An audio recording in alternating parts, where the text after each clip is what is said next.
Hi gang, this is Chris from Socially Awkward Stitching Society, and I decided to pop in today and give you a little information that might be helpful to you, especially if you're new to embroidery.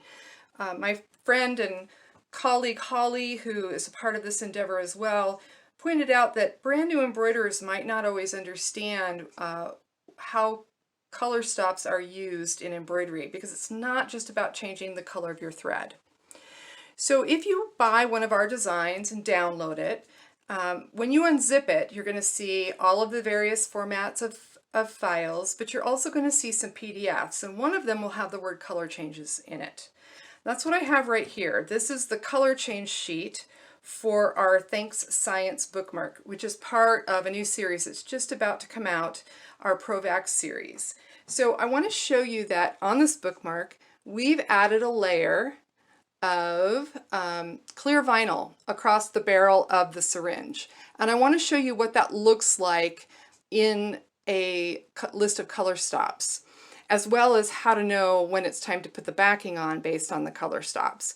So there will be a much more detailed video on the construction of these coming out, but this is just some good general information to help you understand how to read the color stops. So when you open your color stop document, if it's purchased from us, these will look a little differently but depending on the software that the designer is using. But this is what ours look like. So if you open up the color change document, this is what you're going to see on the first page. It's the design, and if you have a color printer, you can print it in color. I don't, so it's gone to black and white. It gives you the design, and it gives you crosshairs to show you the middle of the design, and then these hash marks to show you the middle of these particular edges of the design. It doesn't really matter for this particular design, but if it's something that you were going to position, say, on a sweatshirt or some other garment, this can help you figure out and mark where you want that design to land. And we'll do a video about that sometime in the future. But for now, let's take a look at the list of color stops. This one has quite a few color stops. It's got a bunch of different colors in it. And let's talk about what each of these does. So it's important to realize that a color stop isn't just about changing your thread. Color stops stop the machine so that you can do something, right? So in this first one, it says applique position. That's what you're going to stitch out on your stabilizer so that you know where to lay your vinyl down. And it doesn't matter what color thread you use because it's going to get covered up. Once you've got your vinyl laid down, then you're going to stitch all of these colors until you get to number 8 where it says attach clear vinyl. I've created some specific color stops that give you little hints of this is when you do the thing, okay? So in this case, this is where this clear vinyl goes over the barrel and it gets stitched down. And you might be able to see on here, it's kind of tricky with a camera, but you might be able to see that there's actually other stitching right here on top of this vinyl.